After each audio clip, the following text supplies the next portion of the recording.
नमस्कार दोस्तों आज जिस स्टॉक की चर्चा करने वाला हूं मैं गुजरात पीपावाव पोर्ट्स। ये इंडिया का आप कह सकते हैं पहला प्राइवेट सेक्टर पोर्ट था।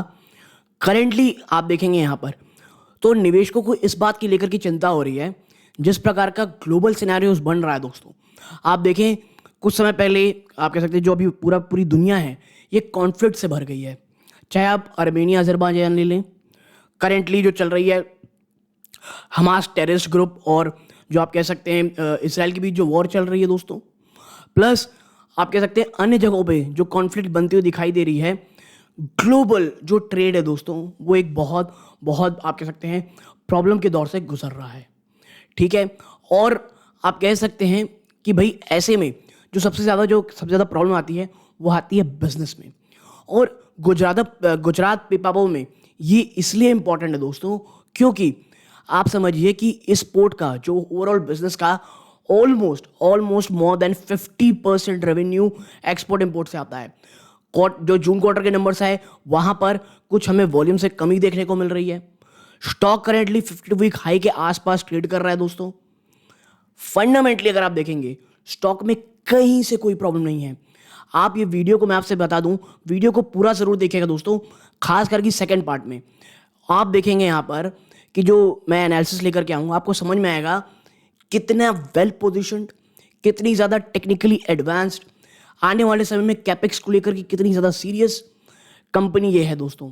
और आने वाले समय में ये जो एक डेडिकेटेड फ्राइट कॉरिडोर है ये तो गेम चेंजर है दोस्तों इस कंपनी के लिए। तो ये तमाम पॉजिटिविटी आपको इस वीडियो में और एक कंप्लीट एनालिसिस आपको इस वीडियो में देखने को मिलेगा।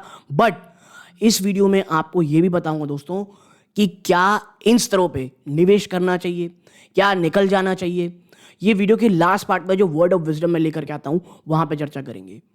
मैं फिर कहूँगा ये कोई बाइंग और सेलिंग की रिकमेंडेशन नहीं है दोस्तों, लेकिन गुजरात पीपावाव में लोग इतने ज़्यादा क्वेरीज आ रही हैं कि भाई जो ये ओवरऑल कॉन्फ्लिक्ट चल रहा है इसमें क्या अभी स्टॉक से निकल जाना चाहिए या नया निवेश करना चाहिए। ऐसे बहुत सारे सवालों के जवाब देने की कोशिश करूँगा।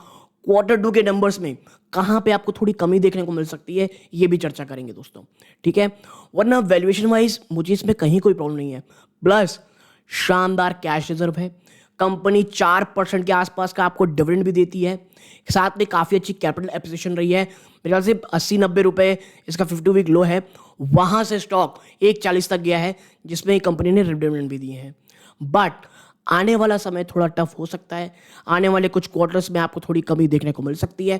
तो ऐसे में overall as a long term investor मुझे लगता है ये वीडियो को आपको पूरी तरह पे देखना चाहिए, क्योंकि यकीन मानिए Gujarat Pipavav for a longer term, खास करके जो फाइनेंशियल 25 तक कंपनी के जो प्लान्स है वो फिनोमिनल है। और देखिए वो कंप्लीट तो कर लेंगे, जिस प्रकार का कैश जब इसके पास रखा है वो अपने आप में बहुत शानदार है दोस्तों।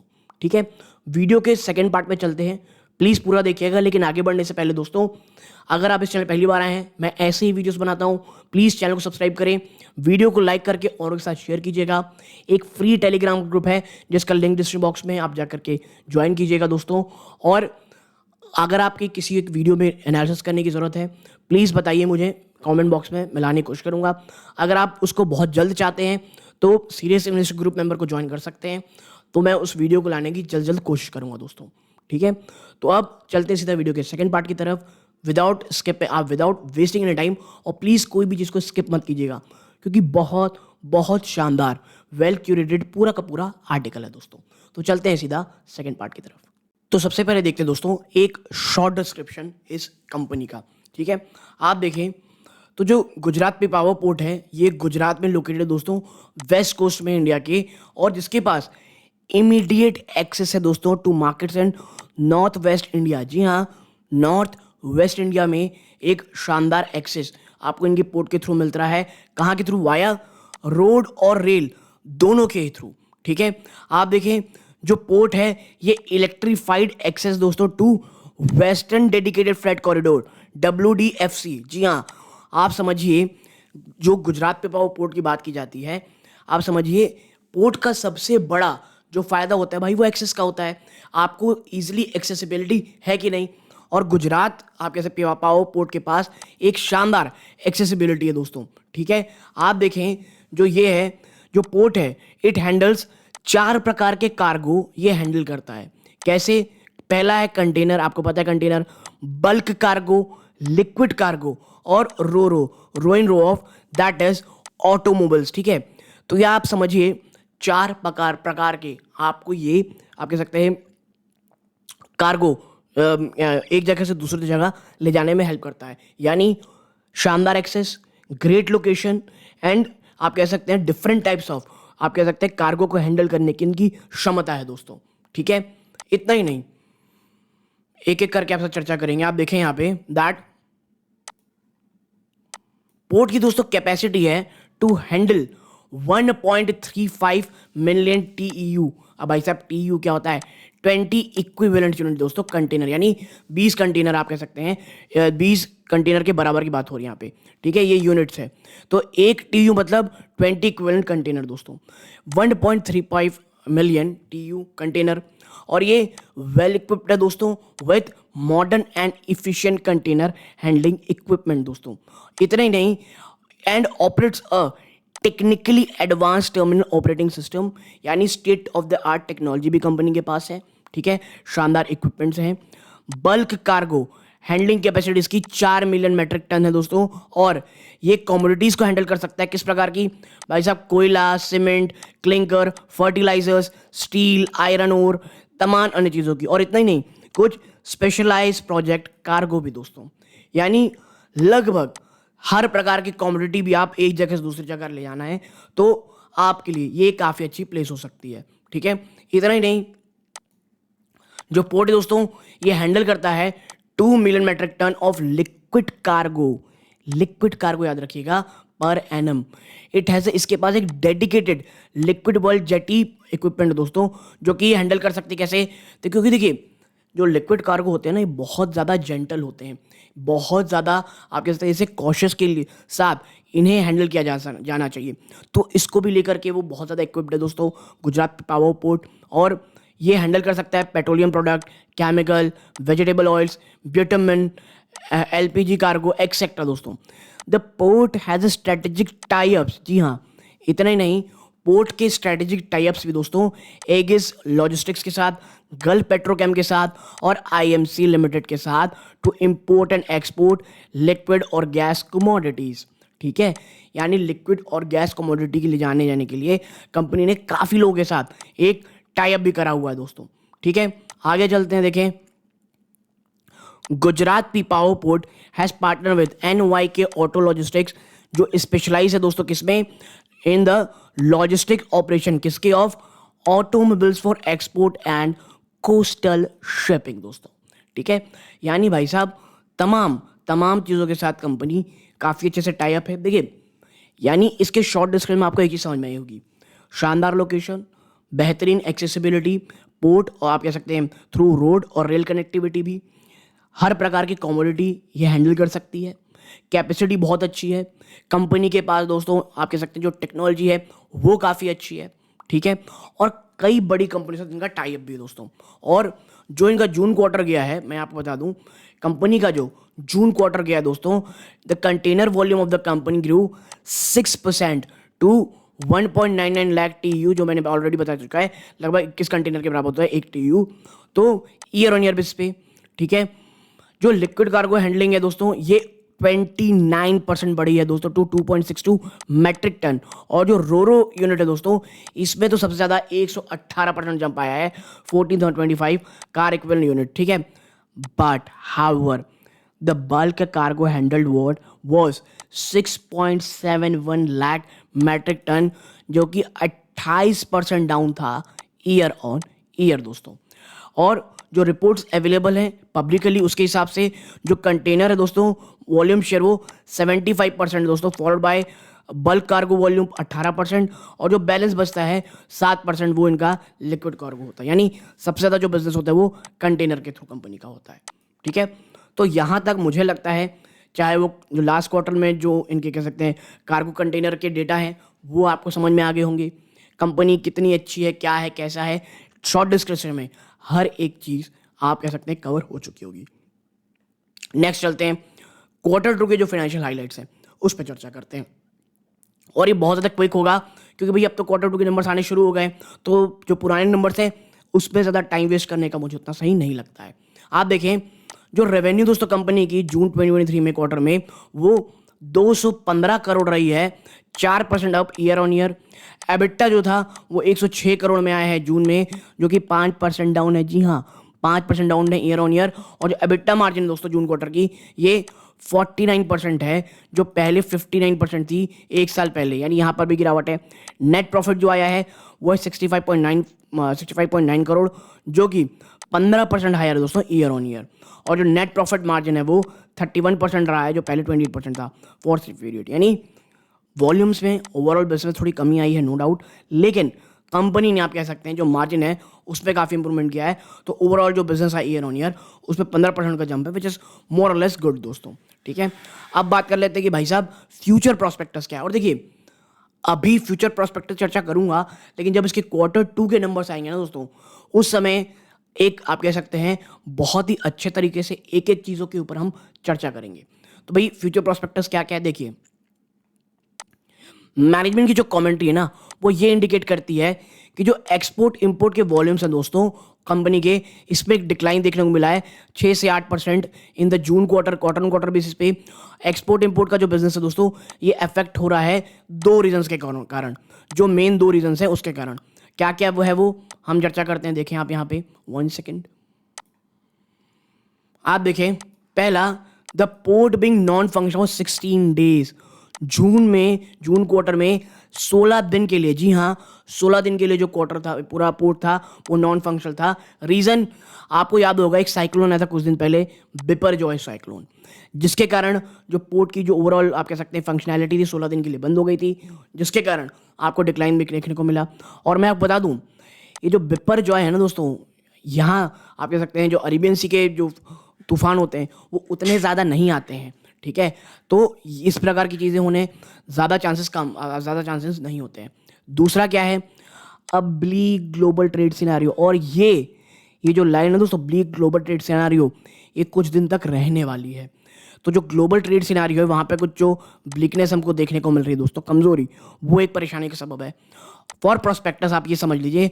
और ऐसा क्यों कहा जा रहा है, जो वॉल्यूम है एक्सपोर्ट का, मर्चेंडाइज का, जून क्वार्टर में वो 22% डाउन हुआ है ईयर ऑन ईयर। कितना? 22% टू $32.9 बिलियन। और जो इंपोर्ट सेम पीरियड में रहा है वो 17.4% डाउन हुआ है year on year to $53.1 billion. ठीक है, यानी आप समझ जाइए ये कितना ज़्यादा प्रॉब्लमेटिक है। ठीक है, और देखिए जिस तरह से वॉर सब शुरू हो रही है ना, आज समझिए एक चीज़ को, मैंने इससे पहले भी एक्सप्लेन किया है, वॉर सिर्फ और सिर्फ चीज़ें और बिगाड़ेंगी दोस्तों। ठीक है, नीचे चलते हैं। मैनेजमेंट ने स्टेट किया है दोस्तों, जो एनवायरनमेंट है दोस्तों ग्लोबल ट्रेड का वो म्यूटेड रहने वाला है, specially in terms of export, क्योंकि वर्ल्ड में इतने इश्यूज चल रहे हैं। And this is expected to persistent in quarter two financial 24। और ये जो चीज़ है क्वार्टर टू ऑफ फाइनेंशियल 24 में ये जारी रहेगी दोस्तों। And post that the management expect some uptake second quarter के जो नंबर्स आएंगे दोस्तों, शायद उस समय चीज़ें इसी तरह थोड़ी प्रॉब्लमेटिक हो, लेकिन उसके बाद कुछ अपटिक देखने को मिलेगा। लेकिन देखिए जब ये रिपोर्ट्स बनाई गई थी, जब मैं पढ़ रहा था, इजराइल वॉर नहीं हुई थी। और अगर ये इजराइल पैलेस्टीन वॉर बढ़ती है बहुत बहुत ज़्यादा प्रॉब्लम हो सकती है। And in the last quarter volume growth in most segment has been due to increase coast transmission volumes. ठीक है, आप देखें पिछले कुछ समय में क्या, लास्ट क्वार्टर में क्या हुआ था, लेटेस्ट क्वार्टर में क्या हुआ था, जो वॉल्यूम ग्रोथ थी बहुत सारे सेगमेंट में ये तो सबड्यूड दोस्तों। क्यों? ड्यू टू इंक्रीज इन, आपके माफ़ कीजिएगा, जो पिछले कोई वॉल्यूम ग्रोथ थी उसमें अच्छी खासी बढ़ोतरी देखने को मिली थी, क्योंकि इंक्रीज कोस्टल ट्रांसमिशन वॉल्यूम दोस्तों which has relatively lower realisation. ठीक है, आगे बढ़ते हैं। आप देखें, बात करें फाइनेंशियल 23 की, जो एक्सपोर्ट इंपोर्ट रेवेन्यू दोस्तों was 59% of total revenue for the company. समझिए गुजरात पीपावाव के लिए एक्सपोर्ट इंपोर्ट क्यों इतना इंपॉर्टेंट है, क्योंकि फाइनेंशियल 23 अगर आप देखेंगे तो जो एक्सपोर्ट इंपोर्ट दोस्तों रेवेन्यू आता है 59% है टोटल रेवेन्यू का। ठीक है, तो इससे आपको समझ में आ रहा होगा गुजरात पीपावाव पोर्ट के लिए कितनी इंपॉर्टेंट चीज़ है। ठीक है, आगे बढ़ते हैं। On other fronts the company is doing a capex of $90 million. जो कंपनी दोस्तों एक $90 मिलियन का कैपेक्स कर रही है, which is around 748 crore rupees. ठीक है, $90 मिलियन की आपको निवेश देखने को मिल रही है, जिसमें से 748 करोड़ रुपीस किस में होगा, लिक्विड कार्गो कैपेसिटी में, और increasing its overall liquid cargo capacity to 5.2 million metric tons, which is expected to start function from May 25। ठीक है, यानी मई 2025 तक जो लिक्विड कार्गो की जो आप कह सकते हैं कैपेसिटी वो बढ़ेगी। और यकीन मानिए आने वाले समय में आप देखेंगे जो लिक्विड और गैस कार्गो है वो काफ़ी हद तक भारत में बहुत ज़्यादा, चाहे इंपोर्ट एक्सपोर्ट हो, एक बड़े मायने रखेंगे। Now the capacity utilisation of the liquid terminal was 77%। जो कैपेसिटी यूटिलाइजेशन दोस्तों लिक्विड टर्मिनल का फाइनेंशियल 23 में वो 77% रहा है। ठीक है, और the company has also, one second में इसे थोड़ा मिटा लूँ, उसके बाद आगे बात करेंगे। आप देखें यहाँ पे, the company has also included 3 more geographies to its container segment। 3 अन्य geographies को ऐड किया गया दोस्तों फॉर इस container segment, which is expected to add nearly 32,000 TEUs volume annually। And these new services are the Far East service, the second to Bangladesh, and the third is the coastal shipping service। 3 नई जगहों पर। और देखिए बांग्लादेश और India का business आने वाले सालों में काफ़ी हद तक बढ़ेगा, ये सबको पता है। इतना ही नहीं, द फार ईस्ट सर्विस जो नॉर्थ ईस्टर्न स्टेट्स हैं वो जो ह्यूमंगस ग्रोथ पोटेंशियल रखते हैं उसको भी देखते हुए, प्लस जो फार ईस्ट हमारा रीजन है इंडिया का, वहाँ पर चीज़ों को पहुँचाने के लिए पर बहुत बहुत ज़्यादा काम किया जा रहा है दोस्तों। और कोस्टल शिपिंग सर्विस दोस्तों, तो भाई ये तीनों ज्योग्राफी कंपनी अपने आप को देख रही है, और मैं इसीलिए ना बहुत ज़्यादा आप कह सकते हैं एंथुसियास्टिक इस बिजनेस में। आप देखें the port is connected to western DFS, और देखिए ये एक बहुत बहुत ज़्यादा बड़ा प्लस पॉइंट इसके लिए कि जो गुजरात पेपर की इंडस्ट्री है वो डेडिकेटेड फ्राइट कॉरिडोर पे कनेक्टेड है, जो कि कहाँ से कहाँ जाता है, Dadri in UP to JNPT Jawaharlal Nehru port in Mumbai, and the trains on DFS are 2.1 times longer. जी हाँ, जो ये DFS कंटेनर है डेडिकेटेड फ्राइट कॉरिडोर, उसमें 2.1% लॉन्गर गुड्स ट्रेन चलती हैं दोस्तों नॉर्मल लाइन से, और ये 2.4 टाइम्स ज़्यादा लोड रखती हैं, एंड हैव 163% हाई स्पीड, यानी स्पीड आप कह सकते हैं सबसे ज़्यादा है, मोर देन 163%, प्लस आपके पास जो कार्गो कैपेसिटी है वो 2.4 टाइम्स है, आपकी जो ट्रेन गुड्स है वो ज़्यादा लंबी है, and this will make the port more connected and also expected to increase the volumes handled and reduce the transit time दोस्तों। और मैं इसीलिए कह रहा हूँ that this is the time to invest in such kind of companies दोस्तों। और dividend तो मैंने पहले बताया बहुत शानदार देती है। ठीक है, आगे चलते हैं। Words of wisdom. अब भाई क्या करना है, ये तो बहुत प्यारी बातें हो गई, सब अच्छी चीज़ हो गई, कुछ प्रॉब्लम जैसे मैंने बताया ऑलरेडी है, ग्लोबल जो कह सकते हैं टर्मोइल चल रहा है, ग्लोबल सिनेरियो चल रहा है, उसमें देखिए एक बात तो समझिए कि एक ये प्रोमिनेंट प्लेयर दोस्तों प्राइवेट पोर्ट ऑपरेटर्स में दोस्तों इन कंट्री में करंटली ये ट्रेड कर रहा है ट्रेलिंग EV/EBITDA ऑफ 10.21 टाइम्स और ट्रेलिंग PE ऑफ 18.9 टाइम्स।